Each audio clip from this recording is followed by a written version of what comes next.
Bonjour à tous, bienvenue si vous nous rejoignez à l'instant dans une véritable ambiance de JMJ sur la Piazza San Carlo de Turin, et ce malgré une météorologie capricieuse. Nous le disions si vous étiez en notre compagnie ce matin sur cette même place pour la messe célébrée par le pape Benoît XVI à l'occasion de cette journée de visite. La région du Piémont est caractérisée en cette saison particulièrement par des pluies abondantes, et bien s'il n'y en a pas eu ce matin pendant la messe, la pluie nous a rejoints, mais elle n'a pas douché l'enthousiasme des jeunes qui ont maintenant rendez-vous avec le successeur de Pierre et qui depuis plus d'1h30 déjà en chanson et avec pas mal de chorégraphie, notamment pour se réchauffer un peu, se prépare à cette rencontre.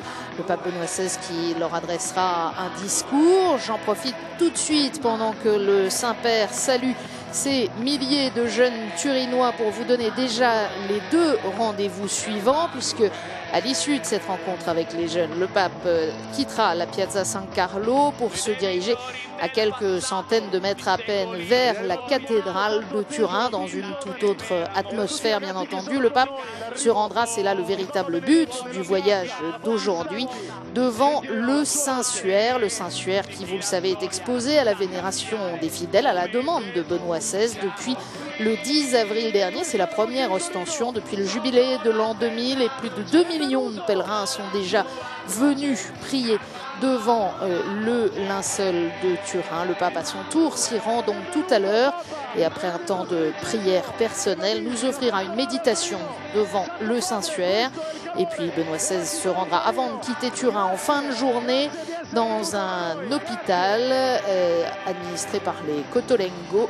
Là aussi, ce sera à suivre, mais en très léger différé, après la messe de 18h30, que comme chaque dimanche, vous pourrez suivre en direct de Notre-Dame de Paris. Voici donc le temps de la rencontre de Benoît XVI avec la jeunesse de Turin. Turin, joyau industriel du nord de l'Italie, poumon économique de la péninsule, source aussi en quelque sorte de son unification avec Cavour, et avec bien entendu les Savoie, la famille de Savoie qui était présente d'ailleurs ce matin à la célébration de l'Eucharistie. Mais Turin qui souffre de plein fouet de la crise économique depuis quelques mois, et déjà ce matin dans son homélie, le pape a invité les jeunes à avoir confiance malgré la difficulté des temps.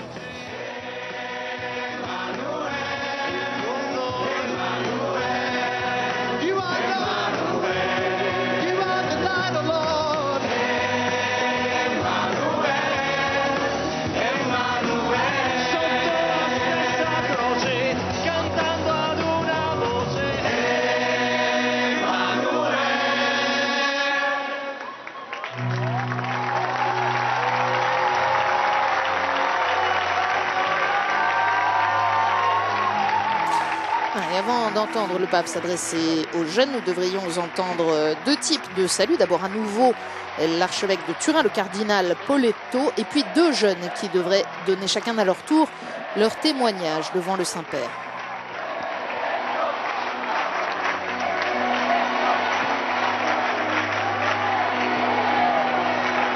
E questo è il saluto di Torino, è il saluto di tutti i giovani e le persone che sono qui per salutare la visita pastorale del Santo Padre. Grazie di essere qui con noi oggi. Eseguiamo insieme l'inno di questo incontro, Santo Volto dei Volti. Voilà, et l'assistance est invitée à entonner l'hymne de cette rencontre.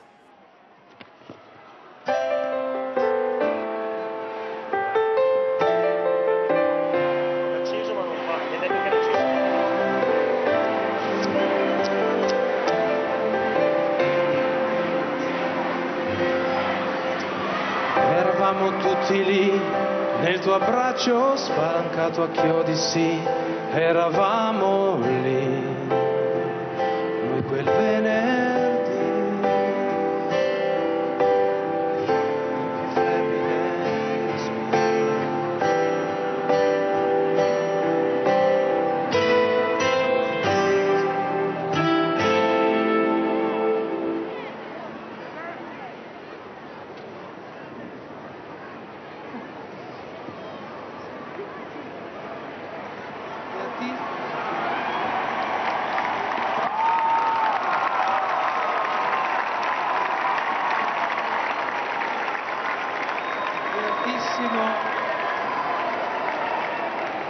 Beatissimo Padre, Saint-Père, je vous présente cette multitude de jeunes de notre archidiocèse et des diocèses proches qui attendent de vous rencontrer et par vous sont à la recherche d'un autre, le Seigneur Jésus. Vous pourrez leur adresser la question que Jésus posa à ses disciples que le suivaient. Que cherchez-vous?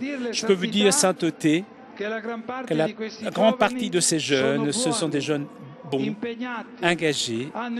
Ils ont rencontré Jésus et ils le suivent avec sincérité, même si avec des inquiétudes qui sont propres à leur âge, mais ils sont aujourd'hui ici pour être confirmés par vous dans leur choix de foi et encouragés à être les témoins et missionnaires auprès de leurs amis.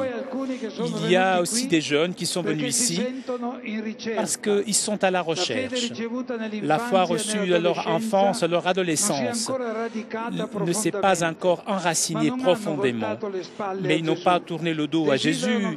Ils voudraient le voir, le rencontrer, entendre ses paroles, son amitié, même si d'autres voix le détournent de cette recherche. Votre parole, sainteté, peut vraiment leur donner des indications claires pour leur chemin, le chemin vers le Seigneur Jésus.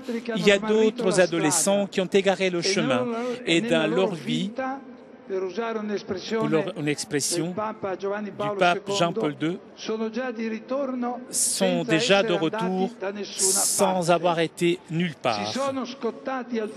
Ils se sont brûlés au feu d'expériences négatives, mais sont venus ici également dans cette rencontre pour trouver la force pour pouvoir faire en retour dans la maison commune de Jésus, ayant envie de retrouver une nouvelle lumière de vérité et d'amour. Tous ces jeunes sont engagés dans les chantiers de la vie pour projeter leur avenir. Ils ne ressentent pas toujours l'appel de Dieu qui veut les rendre heureux. Et ils ont peur de dire oui, des oui définitifs, ou pour le sacerdoce, la vie consacrée, ou même pour un mariage, sacrement, vu comme un engagement de vie qui dure tout le temps. Sainteté, vous êtes pour nous Jésus qui s'approche de ces jeunes sur le chemin de leur vie. Il les écoute, il les regarde dans les yeux, dans leur cœur, et ensuite, comme a fait le divin maître avec les deux des Emmaüs, vous savez leur expliquer les Écritures pour leur faire comprendre le projet de Dieu sur leur existence. Et comme Jésus est toujours à leur côté, ce n'est pas pour donner des liens, mais pour les rendre heureux.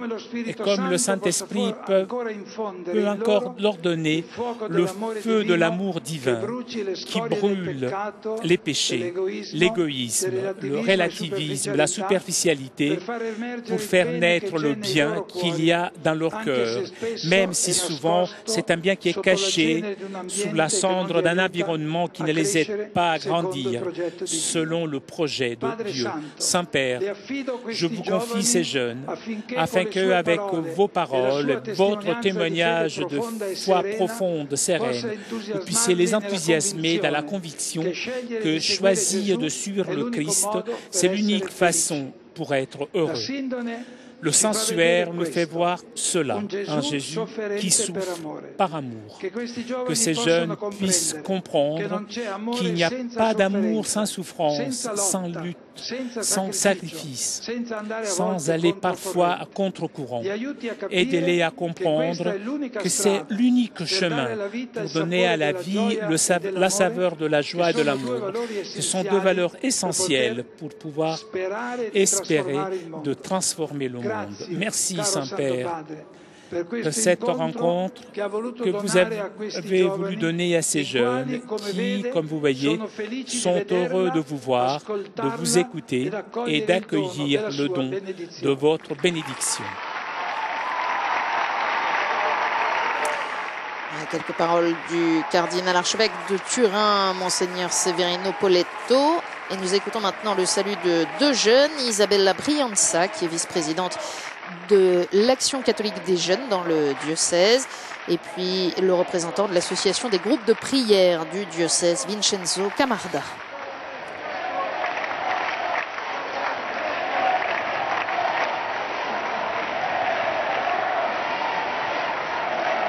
Santo Padre. Saint-Père, c'est une grande émotion que nous accueillons votre présence parmi nous, jeunes de Turin et du Piémont. Nous nous étions quittés il y a 2 ans, le 2 juin 2008, à l'occasion du pèlerinage diocésain d'Editio Fidei à Rome, avec une annonce, l'ostension solennelle du Sanctuaire et la promesse que, si Dieu le voulait, même vous serez venus ici à Turin en tant que pèlerins pour contempler le visage de l'homme du Sanctuaire. Ce jour-là, nous avons pris votre message. N'ayez pas peur de vous confier au Christ. Seulement lui peut satisfaire les attentes les plus profondes de l'âme humaine.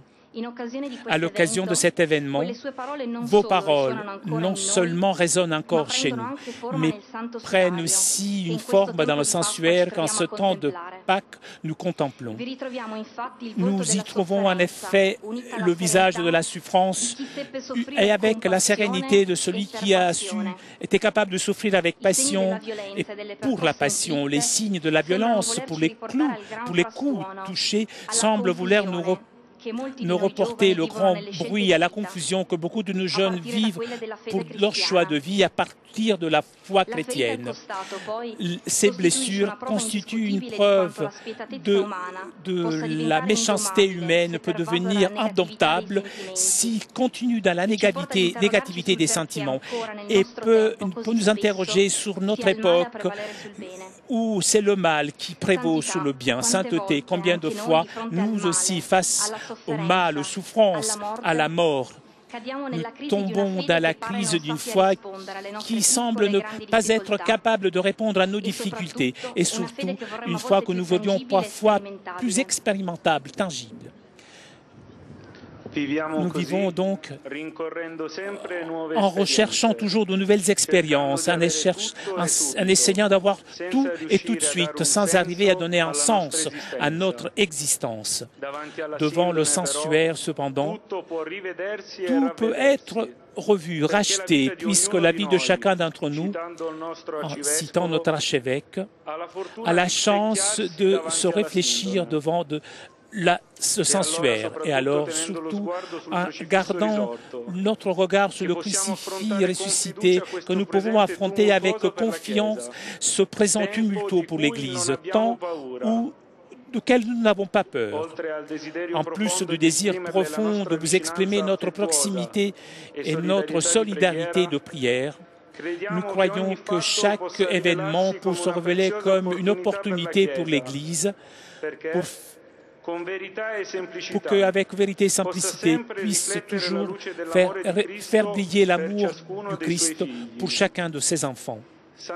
Saint-Père, nous croyons que l'un des plus grands défis pour nous les jeunes d'aujourd'hui, considérant la précarité de notre société, est toujours l'engagement à construire nos vies de façon cohérente, ancrée dans ce monde, mais aussi ayant le désir de regarder vers le haut. C'est dans l'école, l'université, dans le travail, dans les affections et dans la famille que nous pouvons réellement être les témoins du ressuscité. Et seulement nous intéressons au monde, ayant les yeux et les oreilles ouvertes à ceux qui nous sont à côté de nous, que notre témoignage deviendra crédible. Heureux de partager le même chemin de foi, nous vous saluons avec affection et nous vous disons qu'il est beau de vous avoir chez nous, parmi nous aujourd'hui, puisque Turin et ses jeunes sont avec vous.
Chers jeunes de Turin, chers jeunes venus du Piémont et des régions proches,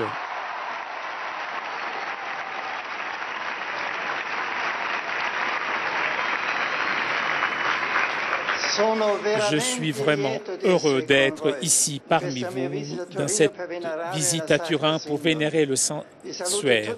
Je vous salue tous avec affection et je vous remercie pour l'accueil et l'enthousiasme de votre foi. Je salue toute la jeunesse de Turin et du diocèse du Piémont, avec une prière spéciale pour les jeunes qui vivent des situations de souffrance, de difficulté, d'égarement. Une pensée, j'adresse aussi, et un encouragement, j'adresse à tous ceux qui parmi vous parcourent leur chemin vers le sacerdoce, la vie consacrée, et aussi vers des choix de service envers les derniers. Je remercie votre pasteur, le cardinal Severino Poletto, pour les expressions cordiales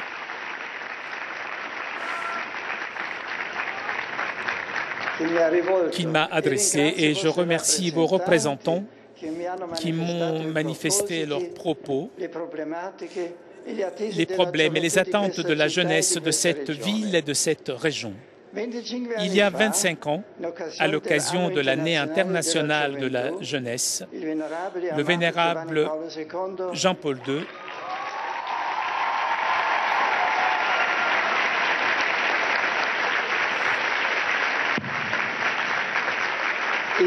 adressa une lettre apostolique aux jeunes du monde, centrée sur la rencontre de Jésus avec le jeune riche dont nous parle l'Évangile.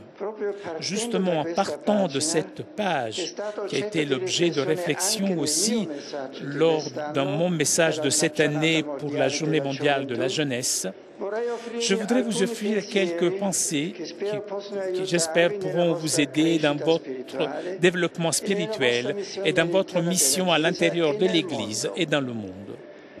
Le jeune de l'Évangile, nous le savons, dit à Jésus, « Que dois-je faire pour avoir la vie éternelle ?» Aujourd'hui, il n'est pas facile de parler de vie éternelle et de réalité éternelle, puisque notre mentalité et la mentalité de notre époque nous dit qu'il n'existe rien de définitif. Tout change, et même très rapidement. Changer est devenu souvent le mot d'ordre, l'exercice le plus exaltant de la liberté.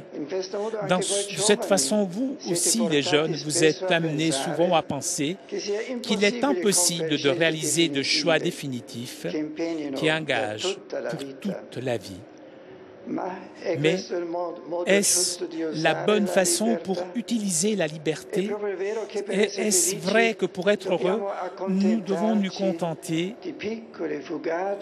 de joies momentanées qui, une fois terminées, laissent la place à l'amertume dans le cœur? Chers jeunes, ce n'est pas cela, la véritable liberté. Ce n'est pas comme ça qu'on atteint le bonheur. Chacun d'entre nous a été créé, pas pour réaliser des choix provisoires ou révocables, mais des choix définitifs et irrévocables qui donnent un sens plein à l'existence. Nous le voyons dans notre vie. Chaque expérience, belle expérience qui nous comble de bonheur, nous voudrions qu'elle ne se termine jamais. Dieu nous a créés en vue du toujours et a placé dans le cœur de chacun d'entre nous la sémence pour une vie qui réalise quelque chose de beau et de grand. Ayez le courage des choix définitifs et vivez-les avec fidélité. Le Seigneur pourra vous appeler au mariage, au sacerdoce, à la vie consacrée, à un don particulier de vous-même. Répondez-lui avec générosité. Dans son dialogue avec le jeune, qui avait beaucoup de richesses, Jésus montre la richesse la plus grande de la vie. Cette richesse, c'est l'amour. Aimer Dieu et aimer les autres de tout soi-même. Le mot d'ordre, le mot amour, nous le savons, se prête à différentes interprétations et à différentes significations. Nous avons besoin d'un maître, le Christ, qui nous montre le sens le plus authentique, le plus profond, et qui nous guide à la source de l'amour et de la vie. Amour est le nom de Dieu. L'apôtre Saint Jean nous le rappelle. Dieu est amour. Et il ajoute que nous n'avons pas été nous à aimer Dieu, mais c'est lui qui nous a aimés et qui nous a envoyé son Fils. Et si Dieu nous a aimés, nous aussi, nous devons nous aimer les uns les autres. Dans la rencontre avec le Christ et dans l'amour réciproque que nous expérimentons chez nous, la vie même de Dieu, qui reste en nous avec son amour parfait, total, éternel. Il n'y a rien donc de plus grand pour l'homme, un être mortel limité, que de participer à la vie d'amour de Dieu. Aujourd'hui, nous vivons dans un contexte culturel qui ne favorise pas les rapports humains profonds, désintéressés, et qui, au contraire, nous induit souvent à nous enfermer en nous-mêmes, à l'individualisme, à laisser prévaloir l'égoïsme qu'il y a en l'homme. Mais le cœur d'un jeune est par nature sensible à l'amour véritable. Donc, je m'adresse avec grande confiance à chacun d'entre vous et je vous dis, il n'est pas facile de faire de votre vie quelque chose de beau et de grand. C'est difficile, mais avec le Christ, tout est possible.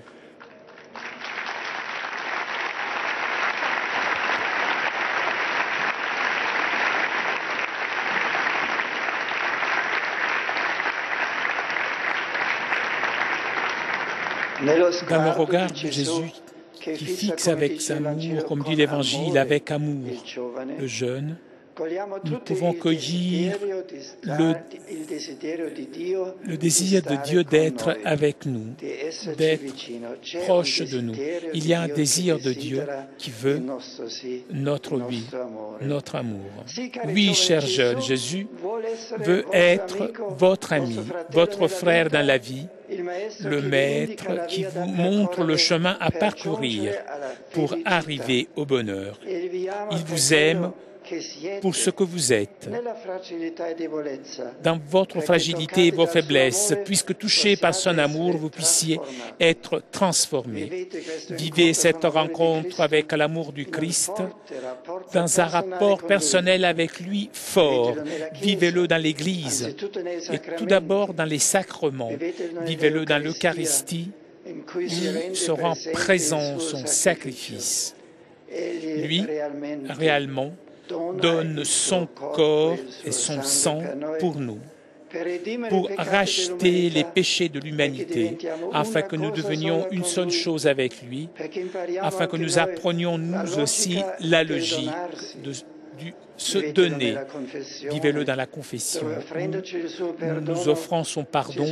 Jésus nous accueille avec nos limites pour nous donner un corps nouveau, capable d'aimer comme lui. Apprenez à avoir une familiarité avec la parole de Dieu, la méditer, surtout dans la lectio divina, la lecture spirituelle de la Bible.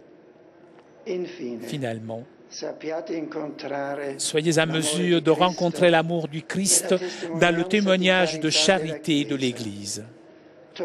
Turin vous offre dans son histoire des exemples merveilleux. Suivez-le en vivant concrètement la gratuité du service. Tout dans la communauté ecclésiale doit être finalisé pour me faire toucher de la main aux hommes la charité infinie de Dieu. Chers amis, l'amour du Christ pour le jeune de l'Évangile est le même amour qu'il a pour chacun d'entre vous.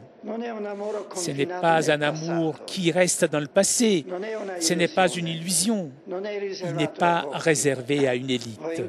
Vous rencontrerez cet amour et vous pourrez en expérimenter toute la fécondité si, avec sincérité, vous cherchez le Seigneur et si vivez avec engagement votre participation à la vie de la communauté chrétienne. Que chacun se sente partie vivante de l'Église, impliqué dans l'œuvre d'évangélisation sans crainte, dans un esprit d'harmonie sincère avec les frères dans la foi et en communion avec les pasteurs, sortant d'une tendance individualiste, même dans façon de vivre la foi, pour respirer de plein poumon la beauté de faire partie de la grande mosaïque de l'Église du Christ. Ce soir, je ne peux pas vous montrer comme modèle un jeune de votre ville, le bienheureux Pier Giorgio Frassati.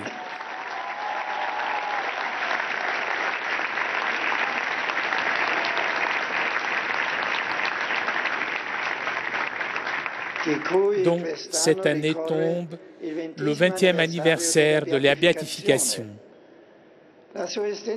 Son existence fut donnée complètement à l'amour de Dieu. Il faut consommer avec sérénité et joie dans le service passionné au Christ et aux frères. Jeune comme vous, il vécut avec un grand engagement sa formation chrétienne et donna son témoignage de foi, une foi simple, efficace. Un jeune fasciné par la beauté de l'Évangile et des béatitudes, qui expérimenta toute la joie d'être ami du Christ, de le suivre, de se sentir une partie même de l'Église. Chers jeunes, ayez le courage de choisir ce qui est essentiel dans la vie. Vivre et ne pas se laisser vivre, disait le bienheureux Pier Giorgio Frassati. Comme lui, vous devez découvrir que ça vaut la peine de s'engager pour Dieu et avec Dieu, de répondre à son appel dans les choix fondamentaux et dans les choix quotidiens, même lorsque c'est difficile. Le parcours spirituel du bienheureux Pier Giorgio Frassati rappelle que le chemin des disciples du Christ demande le courage de sortir de soi-même pour suivre le chemin de l'Évangile.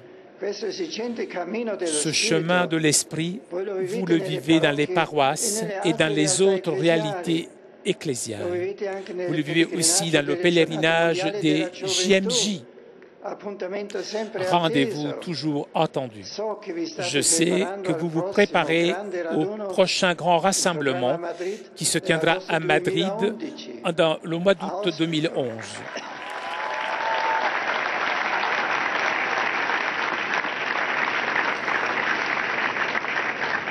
Je souhaite de tout cœur que cet événement extraordinaire auquel vous participerez nombreux puisse contribuer à faire grandir en chacun l'enthousiasme et la fidélité pour suivre le Christ et pour accueillir avec joie son message, source de vie nouvelle. Jeunes de Turin et du Piémont, soyez les témoins du Christ dans notre époque. Le sanctuaire soit une façon particulière pour vous, une invitation à graver dans votre esprit le visage de l'amour de Dieu pour être vous-même, dans vos milieux, avec vos amis, une expression crédible du visage du Christ. Marie, que vous vénérez dans vos sanctuaires mariaux, et Saint Jean Bosque, patron de la jeunesse,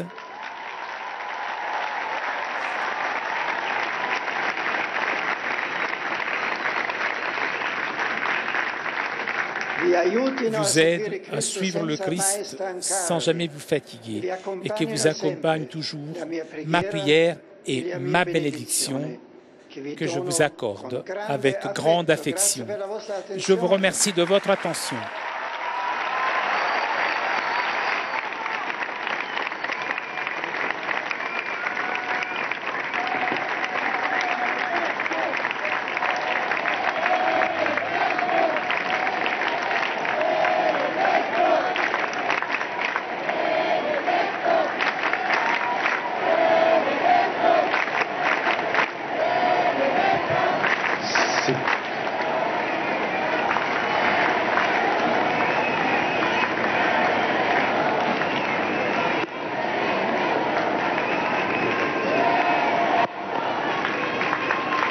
proseguiamo l'incontro con l'inno di questo evento, Santo Volto dei Volti.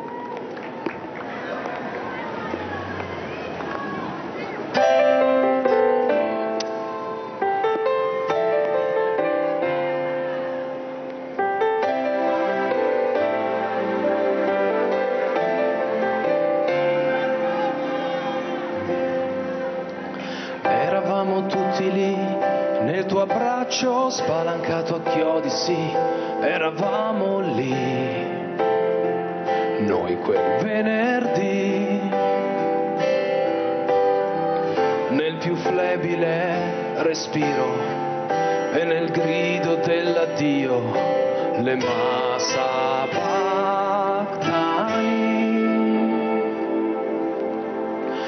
eravamo insieme a te nella pietra che ti chiuse dentro sé, che via rotola e in eredità.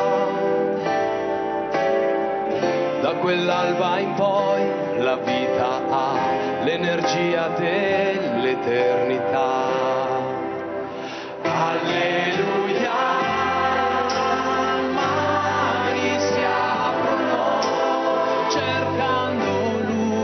Per le nostre città, alleluia, cuori cantano, nei milioni di sguardi, santo volto dei volti tu sei.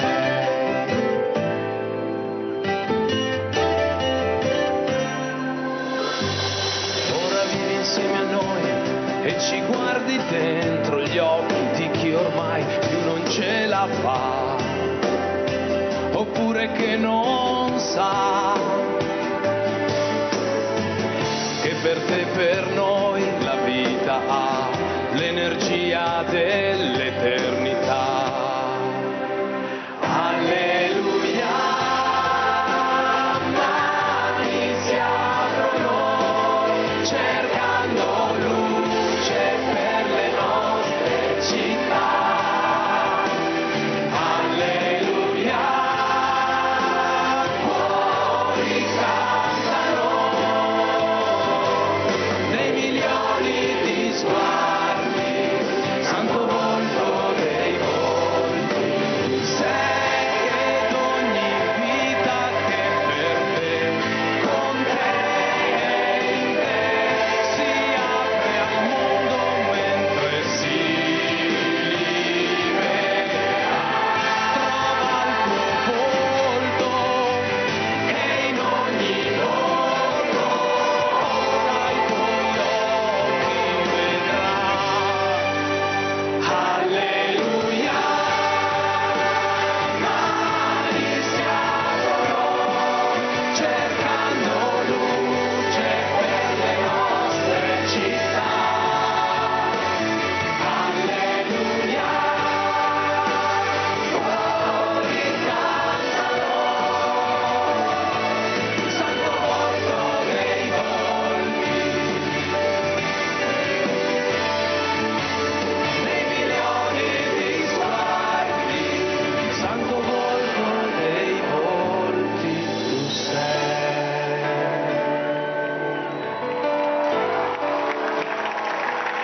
Visage saint parmi tous les visages, c'était l'hymne de cette rencontre des jeunes avec Benoît XVI à Turin.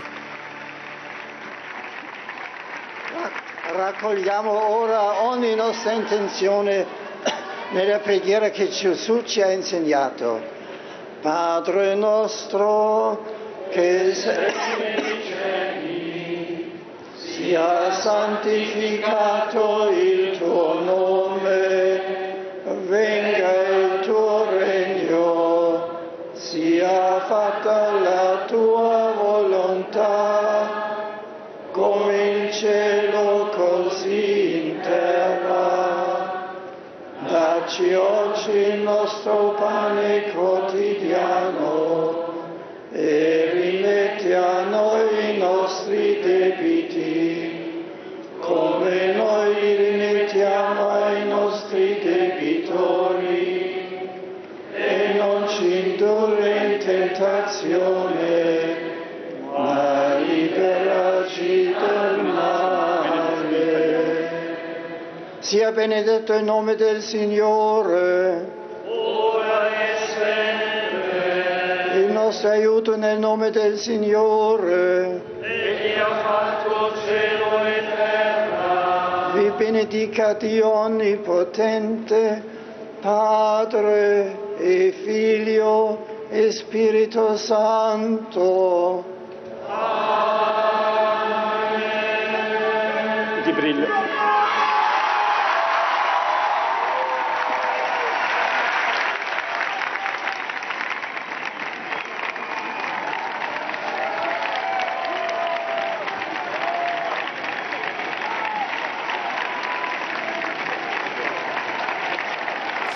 Ainsi s'achève la rencontre de Benoît XVI avec les jeunes à Turin. Nous vivons aujourd'hui dans un contexte culturel qui ne favorise pas les rapports humains profonds et désintéressés, mais au contraire incite à se refermer sur soi, à l'individualisme, à laisser prévaloir l'égoïsme qui est dans l'homme. Il n'est pas facile aujourd'hui de parler de vie éternelle et de choses éternelles parce que la mentalité de notre époque nous dit qu'il n'existe rien de définitif, tout change et même très rapidement. Changer est devenu le mot d'ordre, l'exercice le plus exaltant de la liberté. Et Benoît XVI relève que les jeunes sont souvent portés à penser qu'il est impossible d'accomplir des choix définitifs qui engagent pour toute la vie. Mais il a ajouté, pour être heureux, faut-il se contenter de joies passagères, petites et fugaces, lesquelles, lorsqu'elles sont terminées, laissent un goût amer dans le cœur. Et le pape les a invités à avoir le courage de choix définitifs et de les vivre avec fidélité avec le Christ, a-t-il ajouté. Tout est possible. Benoît XVI qui va maintenant gagner la cathédrale de Turin pour aller prier devant le Saint-Suaire et nous donner la méditation qu'il a préparée à cette occasion. On le retrouve donc dans quelques minutes. E le stelle luminose belle